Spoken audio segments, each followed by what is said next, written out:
All right, well, let's get started. Right off of an incredible week last week, we had three major milestones. No, no, no. I'm not getting involved. These are two grown men. Let them Uh-huh. hash it out. Okay, great. We have Jeff here. All right, well, let's get started. Right off of an incredible week last week, we had three major milestones for Tesla. We had, of course, the robotaxi launch that happened on Sunday. That was a week and a bit ago. Then we had the very first Tesla Model Y being birthed from a factory, driving itself 30 minutes, 30 miles to its new owner's home by itself autonomously. That was an amazing feat demonstration that these Tesla cars are, self-driving.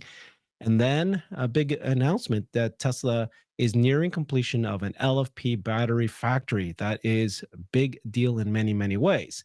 So Elon looked like he was back focused on technology and Tesla, and of course, the big thing is the big, beautiful bill, which passed today, was something that he was very concerned about. He started to make some comments about it a couple nights ago. He said that it's obvious with the insane spending of this bill, which increases the debt ceiling by a record $5 trillion, that we live in a one party country, the Porky Pig party. Time for a new political party that actually cares about the people. He then said that he threatened that every member of Congress who campaigned on reducing government debt spending, they will lose their primary next year. That's the last thing he does on Earth. He'll make sure that they lose next year. And then he said that if this spending bill passes, the America Party will be formed the next day. So that is what happened.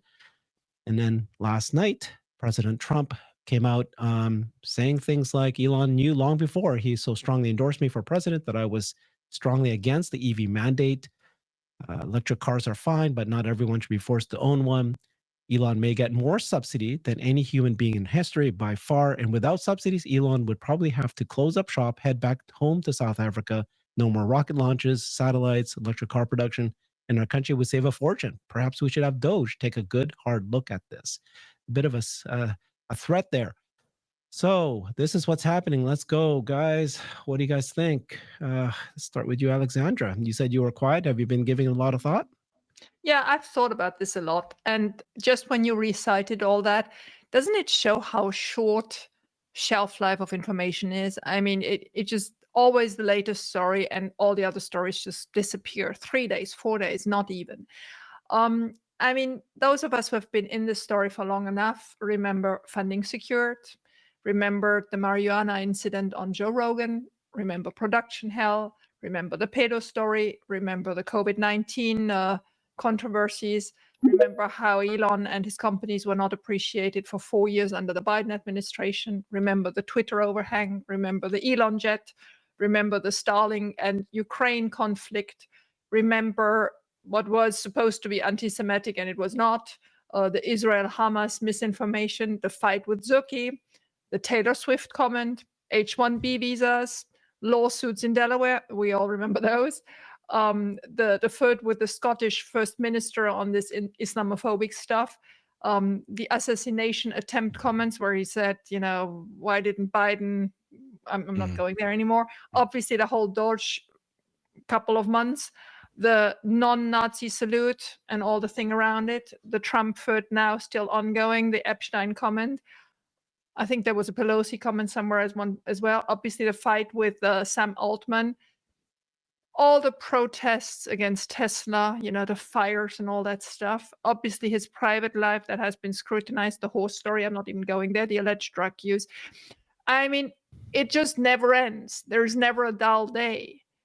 But I'm citing all that because I want to make sure you all understand it has zero impact on how Tesla executes. It just has zero impact. Oh, I take that back a little bit. It may have an impact on sales in Europe, who seem to be particularly thin-skinned and prefer to be in a less safe car and prefer to have a political statement when they are driving other cars. So I really want to recall that the stock price moves on earnings, on deliveries, on new factories, on an optimism that is product related. all the little dips we see and we have seen in these moments, and all this emotion and this outcries and this I've had it and he can't do that and a third party and so on. Actually, just to get back to the third party, he announced that 3 weeks ago. Everybody was so upset. I mean, actually, it was a little bit more positive 3 weeks ago than it's today. But anyway, so there was some outcries 3 weeks ago. 3 days later, new story. It just, these stories never last. And if you make yourself sick every time there is an Elon story, or even if you think you need to have a view on it, whether you appreciate or not, I can tell you half of the stories I just cited, I couldn't care less. Some of them I appreciate, some of them I really don't like. I couldn't care. I just said earlier in my opening, I'm so glad I didn't get into the Omar story this weekend, because my big mouth could have, done something stupid. The best thing was to ignore it. Just, sit it out, concentrate on the fundamentals. If the fundamentals are still there, if you have the time and the money to sit it out, don't get yourself sick over it. It all passes. But Alexander, this some people will say this is different, right? Because it's politics. You're talking about the most powerful person on earth, president, and wasn't it the stock jumped significantly when President Trump was elected? Sure. And then the reason why people said was because it's going to ease regulations that's required for not only autonomous federal framework, but also humanoid Sure. robots and AI. These things could be affected because of something like this. Well, Now let that me. you have both political parties Sure. against you, as opposed to picking the one that you're going to win with. Well, I mean, you can also take the point that if he becomes the kingmaker, right? If he becomes the financier behind every congressional race, or if the third party sees the day and he becomes the kingmaker, it's not, I mean, obviously everybody knows that, but Elon cannot become president, and Elon doesn't want to become president. But if he places his people, and if he is sufficiently disturbing the other two parties where there's lots to criticize, I think we could do a 5-hour show just about everything that's wrong with the Democrats and the Republicans. But if he becomes that element that brings consciousness to certain topics to get them finally solved, because one thing we never do is solve stuff, I actually think he's more protected than ever. I don't believe that he's putting himself and the company in a more hardship way. Actually, I mean, I do believe the 4 years under Biden were as tough as it could get, both on the legal side and on the political side. So I don't expect anything to get as bad as it was. I also think that Trump is not actually really mad at Elon. I mean, there is a lot of blustering and rhetoric in there, but nothing happened 3 weeks ago when the same stuff was brought forward, right? He told him his name is in the Epstein files and nothing happened. So just take it all with a grain of salt. Okay. Jeff, we haven't heard from you in a while, but Warren also has his hand up. Yeah. Jeff. I mean, when you list out every controversy like Alexander did in such detail, it is fascinating. But yeah, I have a little slightly different. No, we just lost you, Jeff. Sorry, I had a call coming in. I just got rid of it. I just have a little bit of a different take on some of these things. So obviously everybody knows I'm bullish, and I agree too. You kind of have to look past some of these things in supply chain world. Be working on like a $1 billion launch, where if we don't have supply and we're not able to launch, there'd be $1 billion at stake at revenue for the company, and all of a sudden somebody from my team would run in and say, "Oh, supplier XYZ 3 tiers down had a fire, and there was no safety stock and whatever." And we used to have like a 24 to 48 hour rule where it's like, okay, all right, let's go in, let's have somebody go assess the issue, let's go figure out like, okay, what actually caught on fire, was anybody hurt, and is and can we somehow make our line and our operation go. And in 10, once you went through that 24-hour rule, you'd find out a lot more, you'd learn a lot more, and you wouldn't be, if you didn't have that rule. And I would run to the CEO every time I I had a problem, I would, I'd be fired. B, I would be complaining about a lot of stuff that never turned into a real issue. However, I mean, there are things that, that's a double-edged sword. Like if you become the person that doesn't kind of pre-alert or there's real problems and you don't say anything and you sit on it, it's also a problem too. I mean, I I don't like what's happening right now. I mean, just to be very open, I think the political world is nasty. Uh, I think, you know, Elon made a huge bet going into the election, and the bet worked. His hard work paid off as well. I think he was a part of that solution. And you immediately had, basically, you have a razor thin margin in Congress. You have a, pretty thin margin in the Senate. If the Democrats took control of Congress, let's say in the midterms, you have a Democratic Party that was completely angry at Elon for all of his rhetoric and for all of his actions, what he was doing. And if you add, and the way our government works is if there were heads, if the Democrats won a majority in Congress and they could chair committees, they could theoretically subpoena him. And if he defies a subpoena, theoretically that can be deferred for action at the attorney general. So now you say, okay, well, great. Is that all that going to happen? Well, when he has the other side of it, he's literally sitting in the cabinet and he's working with it, and he's first buddy to the president. You say, well, okay, probably nothing would come of that if that happens. Well, I don't know now, and I mean, part of me agrees, with I say the word a lot. I should probably not do that.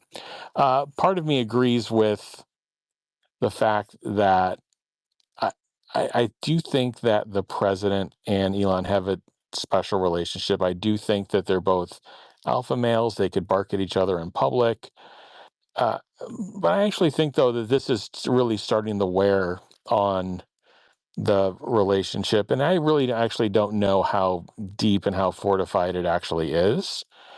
And in that situation again, if Doge is going to be investigated, if Elon and any concerns of self-dealing, even though he's getting completely, and his companies are getting completely screwed in this big, beautiful bill. But if there's this whole Warren report that went out of 130 ways that he may have it's all BS, it's all crap, but it's a platform for some phony BS investigation. That's what happens in Washington. So I think, I mean, there's 535 members of Congress and the Senate, and there may be 5 people now that are pro Elon of that 535. I think he may have successfully pissed everybody off, with the entire Democratic side basically mostly pissed off, and now you know, threatening to primary and fire the other, minus 5, Republicans, all of them is the current threat on the table. So I just don't know how that's a winning. I don't know how it's a winning strategy for your companies.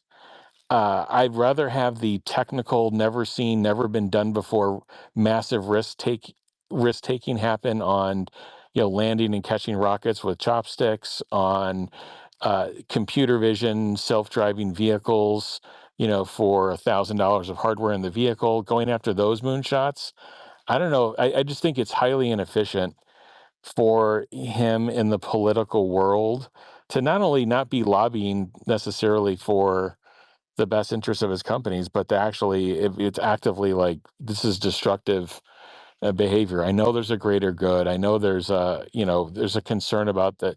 By the way, there's even, I mean, even the whole topic is debatable. Are we talking about gross debt? Are we talking about debt as a percent of GDP? And the final thing I'll say is, if we believe that we're going to do this massive GDP expansion with bots and it's imminent in 3 to 5 years, I mean, what is that bet at risk based on this behavior and this reaction to this bill? I'd rather have the Elon focused. Again, he can say whatever he wants. I'm not one of those people of he can only do this or that. It's just more of where is he? Where is the focus, and where's the the best benefit to society? And I'll pause there. Mhm.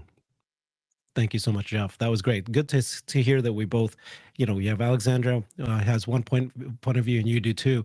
Warren, yeah, you had your hand up. Yeah, I want to hit on both you and hit negatively on both you and Jeff on your premise. You have this premise that the big beautiful bullshit isn't going to get in the way of everything that Elon's companies are trying to do. Now, first of all, the Democrats hated Elon before he got political. The Republicans did not like Elon before he got political. That's not true. So, The are Democrats you did not. kidding? The Democrats did not hate Elon before he got political. He was loved The by de- the Democratic Party 2 years ago. Are you kidding? Yes. No, I'm not kidding. The Democratic Party that didn't invite him to the EV summit in 2021? I'm talking about and I'm talking about Biden. I'm talking about the Democratic Party in You general. said members of Congress. You said he's only liked by 5 members of Congress. I'm Currently, talking that's about true. Congress. Currently, that's true.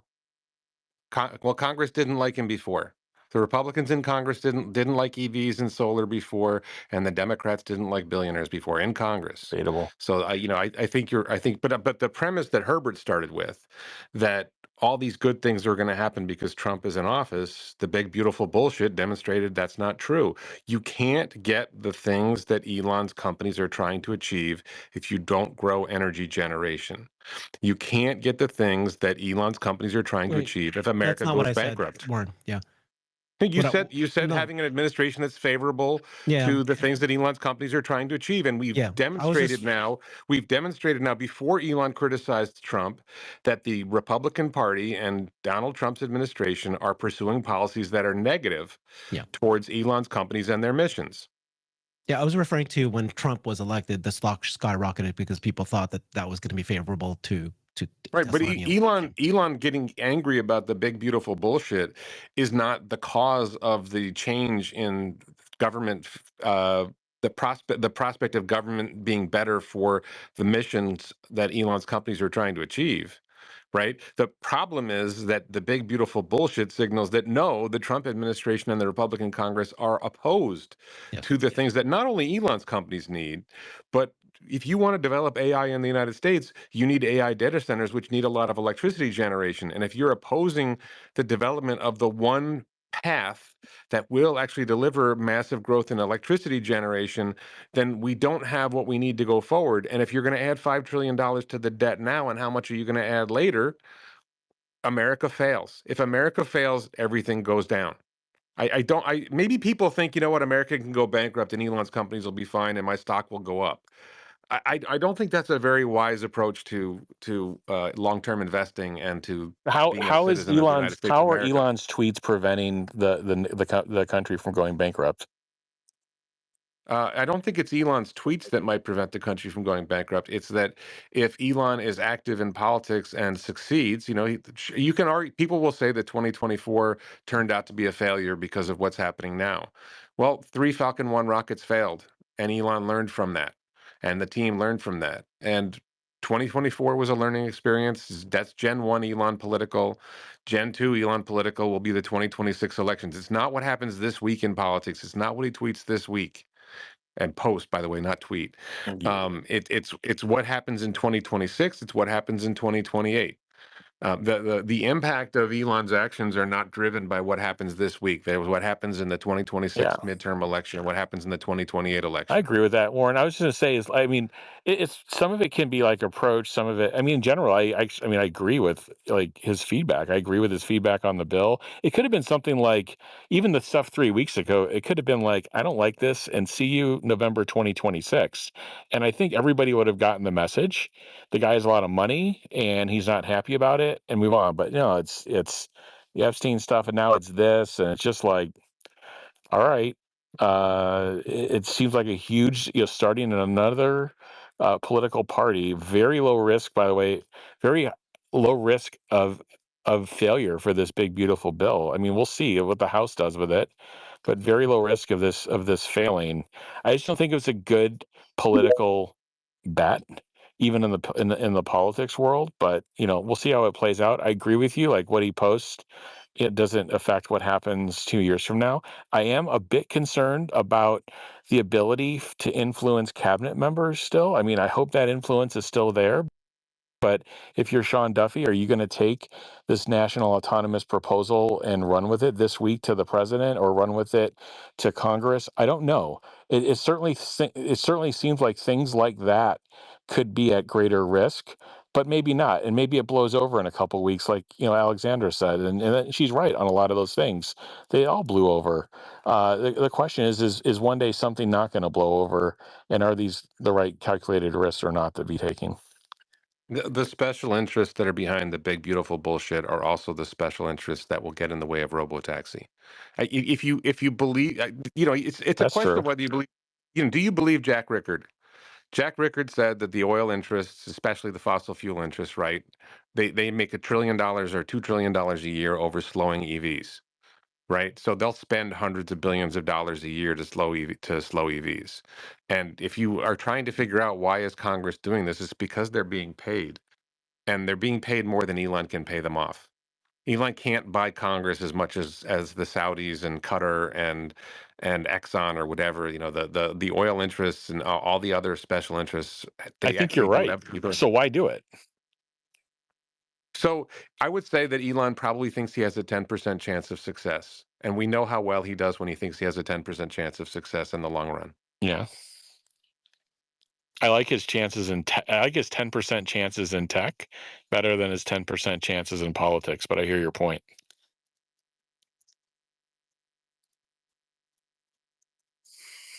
Yeah. Okay. Yeah. Go ahead, Sam. Just to add to that, I'm sorry I came in late, but I think part of the context is that he was doing Doge and they were all about Doge and like cutting spending and excessive waste and all this stuff. And then you go back a few months later, and then now you're going to do what, $5 trillion and more debt? That doesn't make sense. It dwarfs anything what Doge is doing. So it kind of defeats the purpose in what you're doing with Doge, and why are you doing this bill where it's going to do the exact opposite of the mission that was prior. So in that context, I think that's part of the reason why how Elon's talking about it. I don't necessarily think it's the best choice of words, but I can understand on the emotional level, because you put all this effort in trying to cut the fat, and then all of a sudden it's like that it's almost meaningless compared to this gigantic bill. So I think when you put it in context, that's really contradictory in the policies, or what you're trying to do as a mission.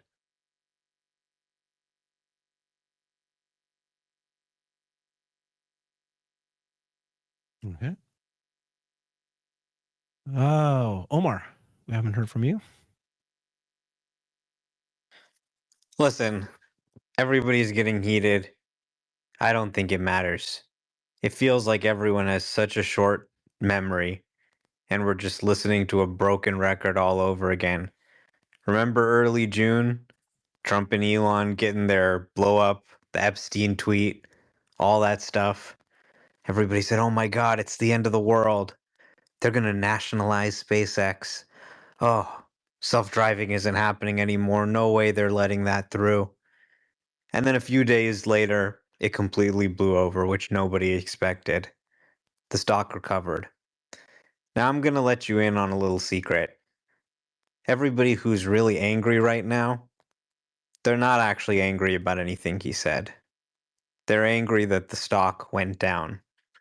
A lot of these people, if Elon pulled down his pants and took a dump in their mouth, and it made the stock go up $100, they'd say, tastes great. So just try and think about things in isolation. You can't live your life just worrying about what the stock is going to do. Everything you say, everything you do, worrying about how the stock is going to react short term. I mean, of course, it does matter to some extent, but just look at what happened a few weeks ago. And they launched a robotaxi service this week. They did an autonomous delivery. They announced an LFP factor. We have deliveries tomorrow. All of these things are more material than anything that's going on politically. These are guys who like to exchange barbs, they like to make headlines, make a threat. But, the federal government is not a tool for personal revenge. You're going to let thousands of Americans die and not have autonomous technology because you don't like one of the guys who runs one of the companies that makes self-driving cars. Come on, guys. I mean, let's, I'm not saying it's impossible. I'm not saying there's no risk to sort of pissing them off. Maybe it doesn't happen as fast. But ultimately, I think the government needs SpaceX. They're not doing him any favors with these contracts. There isn't a supplier out there that can do what SpaceX can do, and certainly not at that cost. When it comes to, the EV tax credit, honestly, the government's not going to be paying $7,500 for everyone's cars forever. Sooner or later, it was going to go. And frankly, it added a lot of complications to producing an EV and supported a lot of money losing competition sort of being dumped into the market. So I think just like in early June, everything will be okay. He really sacrificed a lot to try and cut spending. He feels that this is um, going against everything that he worked for. So he's not going to be able to keep his mouth shut. That's not really surprising. Us investors might like him to. I don't know if the idea of a third party is really going to be helpful. I mean, just sort of looking back at this whole political thing, you have to kind of scratch your head going, okay, well, he worked so hard to get Trump elected. That just happened 6 months ago. And now he's upset about what this new administration's doing that he, helped elect. So I think most of us would probably give up if we were in a situation like that. But when SpaceX started, the rockets blew up. When Tesla started, they were losing money on every car. They had to raise prices. Leonardo DiCaprio was stuck on the side of PCH with a broken roadster, calling them for help. It didn't all just work out well the first time. And he learned, he adapted. Eventually, he made an enormous impact in those industries. So for me, this is just one of those times where there's a lot of signal happening in terms of the autonomous deployment, autonomous deliveries, LFP production in the United States, the new, more affordable vehicles, even, deliveries and some of the problems there. I think all of these things are more material and worth discussing. A lot of these, these kinds of stories, the Elon Trump thing, it's dramatic, but the long-term impact, I think, is minuscule compared to those other items I discussed, which we haven't really gotten to on this space yet. Yeah. Well, and we'll do that. I mean, I think the good, we've been through this before. It's not the first time that Elon and Trump had that little, eh, fight. But this one, so far, we'll see what happens, right? Things could escalate. But you did see Elon last night say, I'm so tempted, but I will hold off. And then, but just listening to Trump, he did say some things that sounded like a threat, but actually a little bit of a smirk in his face. Didn't sound like he's really upset. So we'll see what happens there. But at the end of the day, right? The question is, can and would it escalate to the point that it affects Tesla? But most of us, I think, on this panel don't think that it will do that. And yes, the BBB is terrible for Tesla or just in general, the United States. I don't understand how people do not recognize that energy, near zero energy, is what China's doing. And here's the US not only shooting them, somebody said this, not only shooting themselves in the foot, but shooting themselves right in the heart. Just they don't understand that this is where the world's going to go with AI data warehouses.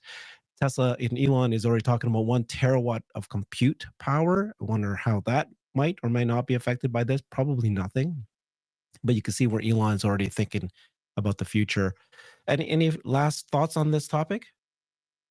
Well, just following on Omar, I just posted in the whatever you Mhm. call it up on top Mhm. that Buffalo made the 25,000th V4 supercharger, and I was like, they've already made 25,000 V4 supercharger posts. Like I'm trying to how does that even? I didn't realize they were making them that fast, the V4s. Yeah. And also, are you back? Now, Yeah. you said last thoughts. My last thought, I just be very consistent. Very low probability of success in the political world and some of this stuff. I still go back to like, why do it? Why send these posts out? And again, I'm not going to grade or like check everything he does, and he regrets a lot of the things. He'll come back a couple days or a couple weeks later and look back at things. So, yeah, I probably shouldn't have done that. I'm just going to leave it at that. Like, I just don't think everything is defensible and everything is good. And I'd rather, with all the good stuff happening right now, this is like unbelievable stuff that's happening with the autonomous delivery, with the launch, this is the real launch of a robotaxi network. This is a real launch. With all this stuff happening, like you have a bill that's basically like 99% of the way there from passing. Like, why? I don't know why do this again. And just to me, it seemed like a very low probability of success thing to do. It's one of those, like, you do those impact statements of like, okay, is this going to be, high impact and low risk, or is this going to be high risk and low impact? And to me, this is one of those things where you're taking product risk. You're like, okay, it just seemed like extremely high risk and extremely low impact. But we'll leave it there. I think everybody can have different opinions. I think it's totally fine. At the end of the day, though, I'm excited about what we're going to talk about in terms of what Tesla is doing and the ability to scale what they're doing. Yep. I've created a website that is the most comprehensive resource for the Tesla investor. Please check it out. Simply go to my website at herbertong.com.